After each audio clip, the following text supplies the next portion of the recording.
Friends welcome back to the channel campus students. So ఈ video స్పెషల్గా PG second years కోసం ఎవరెవరైతే క్యాంపస్లలో చదువుతున్నారు, ఓకేనా. సో మీ పీజీ ఫస్ట్ ఇయర్ అయితే సక్సెస్ఫుల్గా కంప్లీట్ అయిపోయింది. ఫస్ట్ 2 సెమిస్టర్స్ అయిపోయినాయి, ఓకే. సో 2024లోనే సిపికేట్ రాసారు, చూడంగానే ఫస్ట్ ఇయర్ అయిపోయింది, ఓకే. 2025 ఇది. సో సెకండ్ ఇయర్కి మిస్ రిన్వల్ అనేది ఉంటుంది, హాస్టల్కి సంబంధించింది ఇది. నెక్స్ట్ వచ్చేసి scholarship renewal, okay.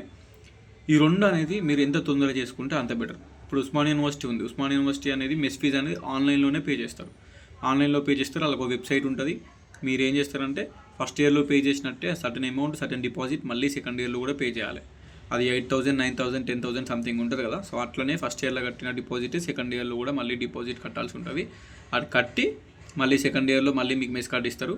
Same hostel, same process, okay. ఇక రిమైనింగ్ యూనివర్సిటీస్ మోస్ట్లీ అన్నీ ఆఫ్లైన్లోనే ఉన్నాయి. అంటే కాకతీయ కానీ, తెలంగాణ కానీ, మహాత్మా గాంధీ కానీ, పాలమూరు కానీ, శాతవాహన కానీ అన్నీ ఆన్లైన్లో కాకుండా ఆఫ్లైన్లోనే డబ్బులు కట్టి లాస్ట్ ఇయర్ మెస్ తీసుకున్నారు కదా మీరు. ఈ ఇయర్ కూడా మీకు రిన్యువల్ ప్రాసెస్ అనేది మ్యాక్సిమం అట్నే ఉంటుంది, ఓకే. సో ఎవరెవరు ఏ యూనివర్సిటీలో ఉన్నారో ఇప్పుడు మీకు సెమిస్టర్స్ అయిపోయినాయి కాబట్టి మేబీ హాలిడేస్ ఇచ్చి ఇంటికి వెళ్ళి ఉంటారు. మీకు సంబంధించినవి 15 days సెప్టెంబర్ దసరా హాలిడేస్కి ముందే ఓపెన్ చేస్తారు, మరి అంత లేట్ ఏం కాదు. ఈ సెప్టెంబర్లోనే ఒక 15 days ఏమో హాలిడేస్ ఇచ్చి ఓపెన్ చేస్తారు. సో మీరు మీ హాస్టల్కి సంబంధించిన నోటీస్ అనేది చూసుకోండి. కొంతమందికి ఇప్పుడే ఇచ్చారు ఆల్రెడీ. ఇప్పుడు కోర్టు ఉమెన్స్ వాళ్ళకి ఆల్రెడీ మెస్ రిన్యువల్కి సంబంధించి డేట్స్ ఇచ్చారు.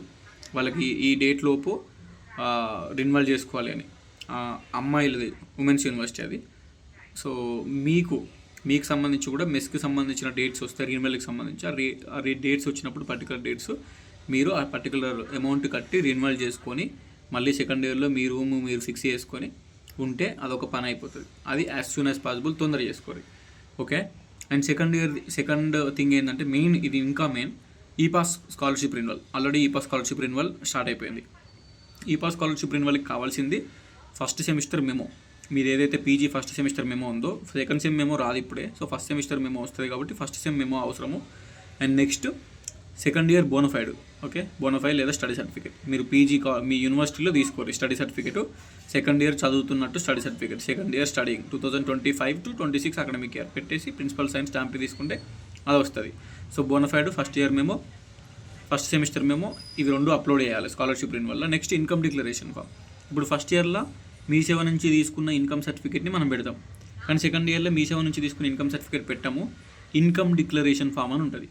అది ఇప్పుడు ఒక లాయర్ సైన్ పెట్టి ఒక స్టాంప్ వేసి ఉంటుంది కదా, అది ఉంటుంది అన్నట్టు ఇన్కమ్ డిక్లరేషన్ ఫామ్. అది మీ సేవలలో కానీ, ఈ నోటరీ కొట్టే వాళ్ళ దగ్గర కానీ, మీ సేవలలో కానీ దొరుకుతుంది. మీకు యూనివర్సిటీస్ దగ్గర ఉంటే కనుక్కోండి, మీ సీనియర్స్ని అడగండి ఎక్కడెక్కడ ఉన్నాయి, ఎక్కడ తీసుకున్నారు లాస్ట్ ఇయర్ మీరు అంటే వాళ్ళు చెప్తారు, తీసుకోండి. మ్యాక్సిమం మీ సేవలలో దొరుకుతాయి. ఇన్కమ్ డిక్లరేషన్ ఫామ్ 50 రూపీసో 70 రూపీసో ఉంటుంది అంతే. లాయర్ సైన్ స్టాంప్ లాంటిది ఉంటుంది. ఆ ఫామ్ అనేది ఒకటి వస్తుంది, ఇన్కమ్ డిక్లరేషన్ ఫామ్. అంటే మీ ఫ్యామిలీ ఇన్కమ్ ఎంత అని నువ్వే రాయాలి, మండల ఆఫీస్ నుంచి తీసుకోవాల్సిన అవసరం లేదు. జస్ట్ మీ బేసిక్ డీటెయిల్స్ ఫిల్ చేసి ఫ్యామిలీ ఇన్కమ్ ఎంత, అగ్రికల్చరా లేకపోతే లేబరా అని సంథింగ్ ఫిల్ చేస్తే సైన్ పెడితే అయిపోతుంది. దాన్నే స్కాన్ చేసి అప్లోడ్ చేయాలి. దాన్నే స్కాలర్షిప్ అక్కడ సబ్మిట్ చేసేటప్పుడు అదే ఇన్కమ్ డిక్లరేషన్ ఫామ్ పెట్టాలి. ఇన్కమ్ డిక్లరేషన్ ఫామ్ పెట్టి రిమైనింగ్ అన్ని నార్మల్ మీరు ఫస్ట్ ఇయర్లో స్కాలర్షిప్ ఫామ్స్ ఏమైతే సబ్మిట్ చేసారో అవన్నీ సబ్మిట్ చేయాలి, ఓకేనా. So first PG first semester memo తీసుకోర్రి, next PG second year bonafide తీసుకోర్రి, నెక్స్ట్ ఇన్కమ్ డిక్లరేషన్ ఫామ్ తీసుకోర్రి. ఇవి 3 ఉంటే మీ స్కాలర్షిప్ రిన్యువల్ ఈ పాస్లో అయిపోతుంది. తొందర ఈ పాస్లో రిన్యువల్ చేసి తొందర మీరు స్కాలర్షిప్ సెక్షన్లో సబ్మిట్ చేసుకోర్రి. ఎక్కడ మీ యూనివర్సిటీస్లో సేమ్ ప్రాసెస్ సబ్మిట్ చేసుకుంటే వాళ్ళు కాలేజ్ నుంచి వెళ్ళి ఫార్వర్డ్ చేస్తారు, అప్రూవ్ చేస్తారు, తర్వాత డిస్ట్రిక్ట్ ఆఫీస్కి ఫార్వర్డ్ చేస్తారు. దానికి సంబంధించిన BC welfare, SC welfare, ST welfares వాళ్ళు తొందర మనీ శాంక్షన్ చేస్తారు సెకండ్ ఇయర్. మీరు ఇప్పుడు ఎంత లేట్ చేస్తే మీకు అంత ప్రాబ్లం అవుతుంది. ఎందుకు ప్రాబ్లం అవుతుంది అంటే ఇప్పుడు సెకండ్ ఇయర్ అయిపోయిన తర్వాత మీరు మెమోలు తీసుకోవాలి. మెమోలు టీసీలు తీసుకున్నప్పుడు అప్పుడు ఏమవుతుంది అంటే ఈ స్కాలర్షిప్ స్టేటస్ ప్రింట్ తీసుకురమ్మంటారు. సో స్కాలర్షిప్ స్టేటస్ ప్రింట్ తీసుకొస్తే మీకు మెస్ బిల్లు మొత్తం రిలీజ్ అయింది ఫస్ట్ ఇయర్కి, సెకండ్ ఇయర్కి. ట్యూషన్ ఫీజు కూడా రిలీజ్ అయింది. సో మీకు తొందర మెమోలు ఇచ్చేస్తారు, టీసీ ఇచ్చేస్తారు. ఎవరెవరికైతే లేట్ అప్లై చేసారో వాళ్ళకు ట్యూషన్ ఫీజు కానీ మెస్ బిల్ కానీ లేట్గా రిలీజ్ అవుతుంది. లేట్గా రిలీజ్ అయినలోని ఆపుతారు అన్నట్టు, లేకపోతే మిమ్మల్ని డబ్బులు కట్టమంటారు. అది గవర్నమెంట్ నుంచి రిలీజ్ కాకపోతే మిమ్మల్ని కట్టమంటారు మెమోలు తీసుకోవాలంటే. సో అది రిలీజ్ అయ్యేంత వరకు వెయిట్ చేయాలి. ట్యూషన్ ఫీజు రిలీజ్ అవుతుంది, మెస్ బిల్లు రిలీజ్ అవుతుంది. So mess bill, tuition fee release అయ్యేంత వరకు వెయిట్ చేస్తేనే మీ టీసీలు మెమోలు మీకు ఇస్తారు. అండ్ సెల్ఫ్ ఫైనాన్స్ స్టూడెంట్స్కి కోర్స్ ఫీజు కొంచెం ఎక్కువ ఉంటుంది కదా. సో గవర్నమెంట్ నుంచి ఎంత రిలీజ్ అయింది, first year course fee, second year course fee ఎంత రిలీజ్ అయింది అని కౌంట్ చేసి అది కోర్స్ ఫీజు కొంచెం ఎక్కువ ఉంటుంది కాబట్టి ఒక 3,000, 4,000, 5,000 మనం కట్టాల్సి వస్తుంది సెల్ఫ్ ఫైనాన్స్ వల్ల. అది కడతాము.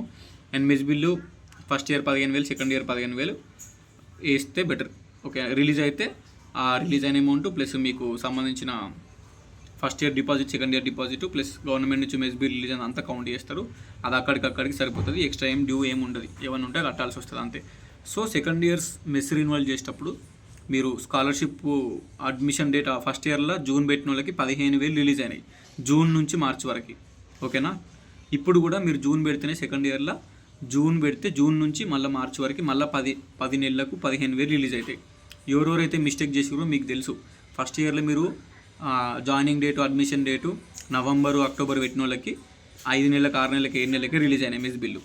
ఎవరెవరైతే జూన్ పెట్టిరో జూన్ నుంచి మార్చి వరకు 15,000 10 నెలలకు రిలీజ్ అయినాయి, 15,000 అమౌంట్. సెకండ్ ఇయర్లో కూడా జూనే పెట్టారు అడ్మిషన్ డేటు, జూన్ నుంచి మళ్ళీ మార్చి వరకు రిలీజ్ అవుతాయి. ఎవరు ఏమనుకున్నా మనకు సంబంధం లేదండి. ఎందుకంటే ఇప్పుడు మనం ఫస్ట్ ఇయర్లో నవంబర్లో వచ్చినాం, నవంబర్లో వస్తే ఇప్పుడు ఆగస్టు దాకా ఉన్నాం, 10 నెలలు ఉన్నాం హాస్టల్లో క్యాంపస్లో. ఈ 10 నెలలకు రిలీజ్ చేయాలి కదా, చేయరు. ఇప్పుడు నవంబర్ డేట్ పెట్టిన వాళ్ళకి మార్చి వరకు రిలీజ్ చేస్తారు, మార్చి ఎండింగ్ అన్నట్టు. సో నవంబర్ టు మార్చి అంటే అవి 3 నెలలు, ఇవి 2 నెలలు, జస్ట్ ఒక 5 నెలలు 6 నెలలు రిలీజ్ చేసారు అంతే. 7,500 9,000 గింతే ఉంటుంది. 5 నెలలకు రిలీజ్ చేస్తారు. ఎవరెవరైతే జూన్ పెట్టిరో జూన్ పెట్టిన వాళ్ళకి 15,000 రిలీజ్ అయినాయి. సో వాళ్ళు కౌంట్ చేసేది మార్చి వరకు. మీరు ఆగస్టు వరకు ఉన్నా కూడా వాళ్ళు మార్చి వరకు కౌంట్ చేస్తారు. సో అట్లా అన్నట్టు వాళ్ళ సైడ్ నుంచి మిస్టేక్ ఉంది. అప్పుడు మనం ఏం చేయాలి, మార్చి వరకు కౌంట్ చేసినప్పుడు జూనే పెట్టుకోవాలి. జూన్ నుంచి మార్చి వరకు 10 నెలలు అయితే సెకండ్ ఇయర్లో కూడా 15,000 మెస్ బిల్ మీ అందరికీ రిలీజ్ కావాలి. గవర్నమెంట్ నుంచి 30,000 మెస్ బిల్ వస్తుంది. First year 15,000, second year 15,000, first year 10 నెలలు, సెకండ్ ఇయర్ 10 నెలలు అన్నట్టు. అది మొత్తం మనం పూర్తిగా తీసుకోవాలి. గవర్నమెంట్ మన కోసం ఇస్తుంది, స్టూడెంట్ కోసం. మనం ఎందుకు వేస్ట్ చేసుకుంటాం? నవంబరు, అక్టోబర్లో పెడితే అడ్మిషన్ డేటు సగం మెస్ బిల్లు రిలీజ్ అయినాయి. 10 నెలలు ఉంటే నువ్వు 5 నెలలకు 6 నెలలకు రిలీజ్ అయినాయి. So that's government mistake and మనం నిజంగానే పెట్టినాం. అందుకే నేను స్టార్టింగ్లో చెప్పిన ఎవరెవరైతే పెట్టుకున్నారో వాళ్ళకి జూన్ పెట్టుకున్న వాళ్ళకి 15,000 మెస్ బిల్ రిలీజ్ అయింది. సెకండ్ ఇయర్లో కూడా జూన్ పెట్టుకునే 15,000 మెస్ బిల్ రిలీజ్ అవుతుంది. గుర్తుపెట్టుకొని పీజీ అయిపోయిన తర్వాత ఆ అమౌంట్ చాలా హెల్ప్ అవుతుంది. మెస్ బిల్ తక్కువ రిలీజ్ అయితే డ్యూ మీరు కట్టాలి, మీ మెస్ బిల్ డ్యూ. సో తొందర మెస్ బిల్ రిలీజ్ కావాలనుకుంటే తొందర స్కాలర్షిప్ రిన్యువల్ చేసుకొని తొందర సబ్మిట్ చేసుకోరు, రిన్యువల్ తొందరగా చేయరు. సో ఇది అన్నట్టు process. Anyways thank you so much for watching this video. Till ఉంటా, బాయ్. అందరు సెకండ్ ఇయర్స్కి ఆల్ ది బెస్ట్. మంచిగా క్యాంపస్ ఇంకొక 1 ఇయర్ ఉంది, ఎంజాయ్ చేస్తారా, కష్టపడతారా, మీ ఇష్టం. రెండూ చేయాలి. Okay, bye.